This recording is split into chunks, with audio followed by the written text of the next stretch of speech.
छत्तीसगढ़ की धरती माँ एकर माटी में अंतर्राष्ट्रीय सम्मेलन होते यहाँ बड़ा बड़ा बधाई और सबका सुख संतोष दे होते। देखिए, जितनी तालियां हिंदी के लिए नहीं बजी, अंग्रेजी नहीं बजी, मेरे एक सेंटेंस छत्तीसगढ़ की बजी यहाँ पर।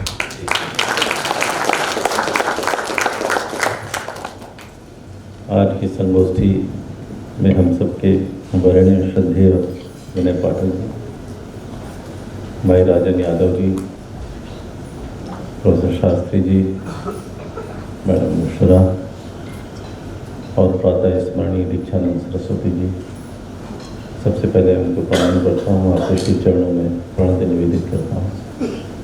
सम्मुख उपस्थित पवन जी, प्रोफेसर निराला जी, तारिश गौतम जी, साहू जी, विश्वविद्यालय मेरे सहयोगी यशवंत पटेल जी, शिवशरण सिंह जी, चंचल और आनंद कश्यप जी, जिन्होंने पूरा बीड़ा उठाया है इस कार्यक्रम के लिए।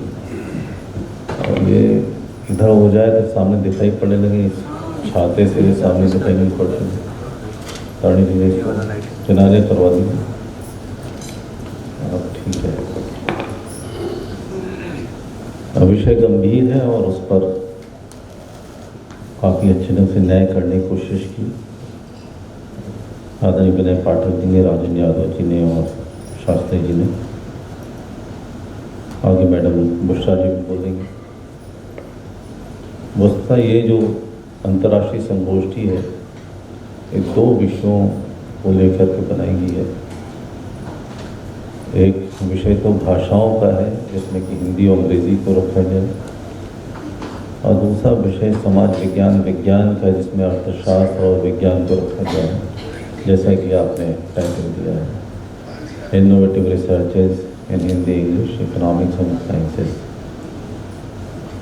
भाषा अगर है तो हम विज्ञान का भी ज्ञान प्राप्त कर सकते हैं, अर्थशास्त्र का भी ज्ञान प्राप्त कर सकते हैं। यदि भाषा में दुर्बलता है तो फिर दोनों चीज़ें पीछे रह जाएंगी। इससे भाषा का विशेष महत्व होता है। भाषा का अधिकार होना चाहिए। भाषते इति भाषा, भाषा लैंग्वेज नहीं है। लैंग्वेज लिंगुआ फाना है।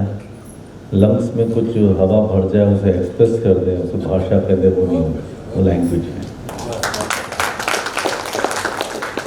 हमारी हिंदी भाषा भावनाओं से ओतप्रोत अभिव्यक्ति का एक सशक्त माध्यम है। हमने पहले शब्द को जिया है, उसके बाद में बोला है।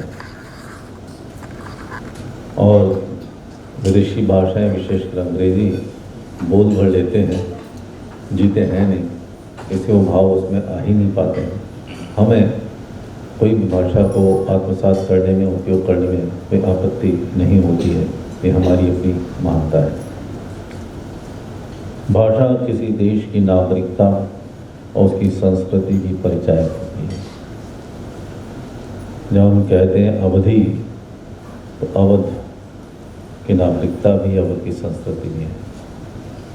जब हमारे साथ छत्तीसगढ़ी कहते हैं तो छत्तीसगढ़ी हमारी संस्कृति हवे, हमारी पहचान हवे।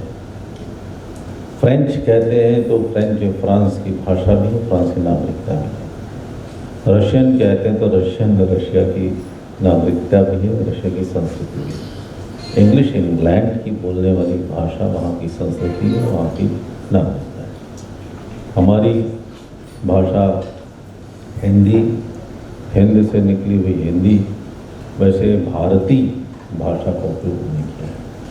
जब मैत्रेय गुप्त ने पुस्तक लिखी भारत भारती, तो भारतीय जो है उसमें सब कुछ समावेश हो जाता है। भारतीय, गांधी जी ने एक हिंदुस्तानी भाषा का उपयोग किया था। हिंदुस्तान में बोली जाने वाली जितनी बोलियां हैं, हिंदी, उर्दू, अंग्रेजी, संस्कृत, सारे शब्दों को लेकर के उन्होंने हिंदुस्तानी शब्द का बनाया था। बाद में चल नहीं पाई। तो भारतवर्ष की जो अपनी भाषा है वो भारतीय है, और भारतीय संस्कृत ही है, जिसे कि आदरणीय पाठक जी ने कहा। संस्कृत सारी भाषाओं की जननी है। अधिकांश लोग आजकल कुछ भी कहते हैं हिंदी का स्वतंत्र अस्तित्व है, स्वतंत्रता उसने प्राप्त कर ली है, लेकिन मैं कहता धातु कहाँ से लाएंगे?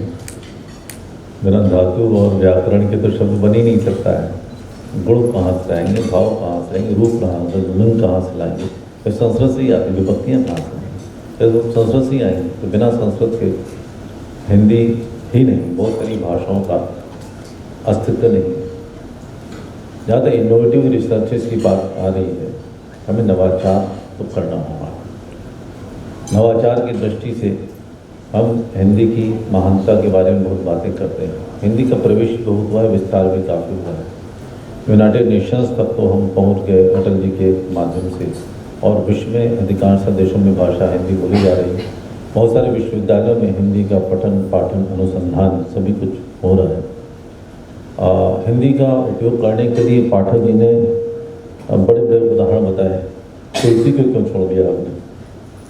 तुलसी तो संस्कृत के बड़े विद्वान थे, संस्कृत के प्रकांड विद्वान थे, लेकिन जब उनको रामचरितमानस लिखना था तो उन्होंने हिंदी नहीं, ग्राम में गिरा को उन्होंने अवधि को चुना। वो उस समय ब्रज जो थी, ब्रज सर्वत्र विद्वान थी, जो कवि लिखता था, कविता बिना ब्रज के कवि माना ही नहीं जाता था।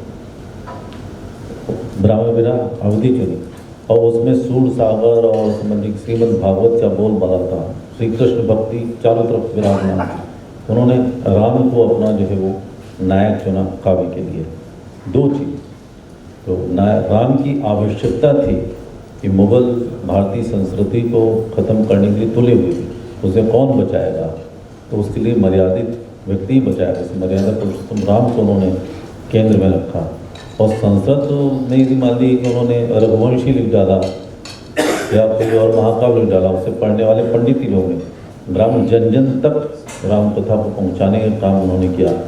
तो आज शायद भारत के नहीं, विश्व में ऐसा कोई व्यक्ति नहीं होगा क्योंकि भारतीय मूल हो, जैसे एक आध चौपाई जो है तुलसीदास की रामचरितमानस की ना आती है।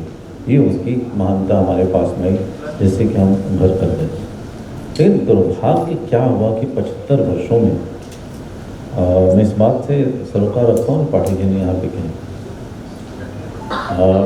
बोला खूब हमने और आंदोलन भी किया। ऐसा नहीं, यूपीएससी में वेद प्रताप वैदिक जी न जाने कितने समय तक बैठे रहे कि यूपीएससी में हिंदी का प्रवेश होना चाहिए। वैदिक जी की आज पता नहीं क्यों नाम याद आ रहा है, सुबह से पहली पीएचडी उन्होंने इंटरनेशनल रिलेशंस में हिंदी में जेएनयू में लिखी, वहाँ आंदोलन किया था। इंदौर में जब सबमिट करने वहाँ भी हिंदी नहीं चली, वहाँ भी सबमिट की, काफ़ी आंदोलन किया। लेकिन हिंदी का अभी भी प्रवेश निषेध है कुछ क्षेत्रों। अर्थशास्त्र में तो हम ले आए हैं इनके प्रकार, विज्ञान की भाषा भी हिंदी नहीं बन पाई, गणित की भाषा नहीं बन पाई है, अभियांत्रिकी की भाषा नहीं बन पाई, तकनीकी की भाषा नहीं बन पाई, कंप्यूटर की भाषा नहीं बन पाई, कृषि की भाषा नहीं बन पाई, प्रबंधन की भाषा नहीं बन पाई, न्याय की भाषा नहीं बन पाई, विधि की भाषा नहीं बन पाई। ये सारे क्षेत्र जो है निषेध वर्जित जैसे हैं। मुझे लगता है कि नवाचार, मुझे लगता है आज के अंतर्राष्ट्रीय अधिवेशन में यहाँ पर बड़े बड़े लोग यहाँ बैठे हुए हैं, इनके माध्यम प्रस्ताव यहाँ जाना चाहिए। हमें जो निषेध, जो जहाँ पर प्रवेश अभी नहीं हो पाया हिंदी का, उसको हम किस प्रकार से पहुँचाएँ वहाँ पर हिंदी को, और सरल भाषा में पहुँचे। जो पारिभाषिक जो भाषा आयोग बना है उसका सदस्य रहा, काम किया, ऐसा अनुवाद कर देते हैं कठिन कठिन, कुछ मुश्किल पड़ जाता है। जो सहज रूप से स्वीकार्य हो ऐसे शब्द वहाँ पे कर दिए जाएंगे, जो कि प्रचलन में हो, वो आ जाएंगे तो सहज स्वीकृति हो जाएगी। यदि संस्कृत शब्दों में अनुवाद करेंगे, हो सकता है आपका अनुवाद वैज्ञानिक हो, लेकिन यदि व्यवहार में नहीं आए तो मतलब क्या ऐसे अनुवाद का, थोड़ा सा उसके बारे में उनको सोचना पड़ेगा। नवाचार इस प्रकार का हो सकता है। एक नवाचार की बात मैं और पढ़ना चाहता हूँ, विशेषकर विज्ञान और अर्थशास्त्र के विषय आपका दिया हुआ है। हम जो बहुत सारे विश्वविद्यालयों का नाम दिया है परिचय में शास्त्री जी के, अधिकांश विश्वविद्यालयों मैंने भ्रमण भी किया वहाँ पर, लंदन स्कूल ऑफ इकोनॉमिक्स वगैरह। बताना चाहता हूँ शास्त्री जी को, मैं एसोसिएशन ऑफ कॉमनवेल्थ यूनिवर्सिटी से वर्ल्ड काउंसिल का इलेक्टेड मेंबर रहा। वो गवर्नमेंट हाउस में हमारा ऑफिस था, हर 6 महीने वहाँ जाकर बैठता था, और इतनी कॉमनवेल्थ फेलोशिप मिलती थी, अंत में जाकर हम लोगों को हस्ताक्षर ट्रस्टीज़ के हुआ करते थे। वर्ल्ड की रिचेस्ट और ओल्डेस्ट एसोसिएशन है वर्ल्ड ओवर। उसका कोई अहंकार नहीं, स्वाभिमान भी नहीं, अच्छा भी नहीं लगता है। ये कभी भी लगता है हिंदी को डोमिनेट करने के लिए अंग्रेज़ी के बड़े शब्द बोल दिए जाए, वैसे हमें डोमिनेट करने बता दिया फलाना विदेशी विश्वविद्यालय में पढ़कर क्या है सारी चीज़ें। हमें तो मस्तूरी से जो आवाज़ निकल रही है उसका उतना ही महत्व होना चाहिए जो कि MIT से निकले। टेक्नोलॉजी और मस्तूरी दोनों में जब एक भाव आए तो हमारा जो सामान जागृत हो पाएगा। मेरा निवेदन इतना है कि हमारा कोई अपना अर्थशास्त्र नहीं है क्या, कि हमारा कोई अपना विज्ञान नहीं है क्या। इस नवाचार को यदि हम क्रिएटिविटी से जोड़ दें, सृजनात्मकता से जोड़ दें, ओरिजिनलिटी से जोड़ दें, मौलिकता से, हमारा जो मूल का अपना जो विज्ञान है, हमारा जो अपना अर्थशास्त्र है, उसको केंद्र में रख करके अंग्रेज़ी और हिंदी और संस्कृत और फारसी जो भाषाएं लेकर करेंगे तो उसका सम्मान मिलता है। मुझे लगता है इनोवेशन,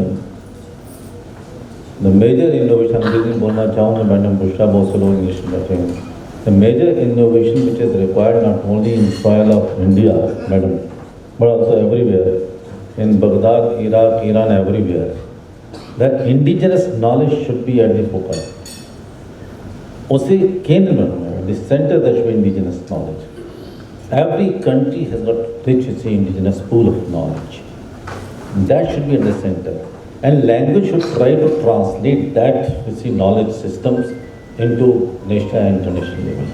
मुझे सबसे बड़ा भाव है, मैं अर्थशास्त्र विद्यार्थी हूँ, काम करना शुरू किया, वही परिभाषाएं एडम स्मिथ से लेकर गिरिचरण थैलर का जिन नोबेल प्राइज मिलता है, सब के सब जो आर्थिक व्यवहार उनका है, व्यक्तिवादी व्यवहार है, स्वार्थ पर आधारित व्यवहार है, पदार्थ पर आधारित व्यवहार है, प्रदर्शन पर आधारित व्यवहार है, विज्ञापन आधारित व्यवहार है, तोड़ने पर आधारित व्यवहार है, एक अलग अलग करके व्यवहार करने पर जो दिया हुआ है, जो बाजार पर आधारित व्यवहार है, उसको केंद्र में रखते पूरे अर्थशास्त्र के नियम बने हुए हैं।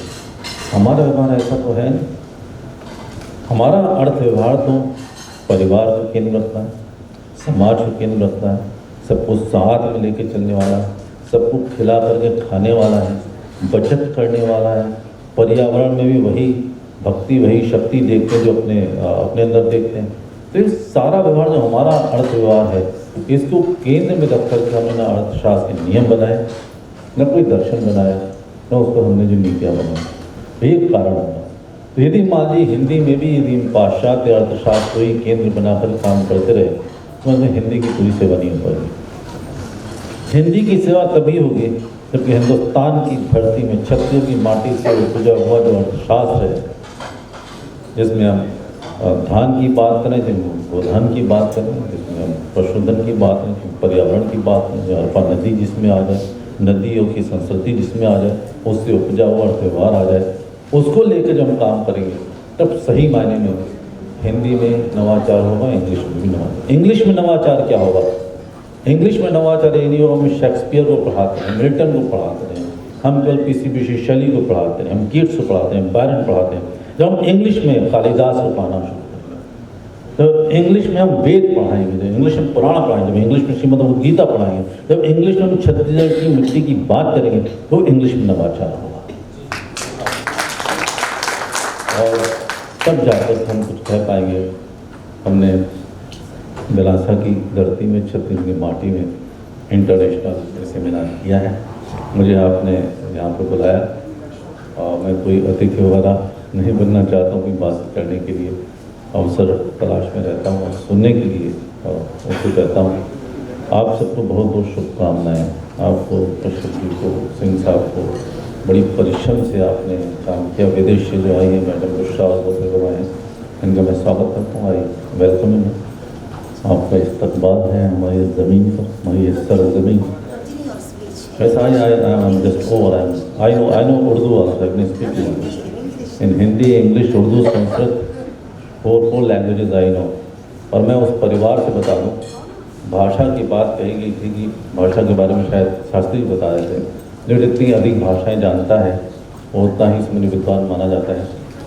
भारतवर्ष में भाषाएं सीखने का एक बहुत बड़ा समझिए कि कंपटीशन चलता था और 1936 में इंटरनेशनल लिंग्विस्टिक कंपटीशन हुआ था कलकत्ता में। तो राहुल शास्त्रज्ञ was the man who knew maximum languages in the world. 40 language मुझे पता थी। और सेकेंड मैन थे जगन्नाथ दास रत्नाकर, उनको 36 भाषाएं आती थी। और तीसरे थे हमारे ताऊ जी पंडित विश्वम्भरनाथ वाजपेयी, द्विजनाथ, नियाज अवेसिया, सुल्तानुल कलम, नीति शास्त्री, मार्तंड, ये उनको टाइटल थे। उनको 20 भाषाएं थी। तो मैं उत्तराधिकार जानता हूँ।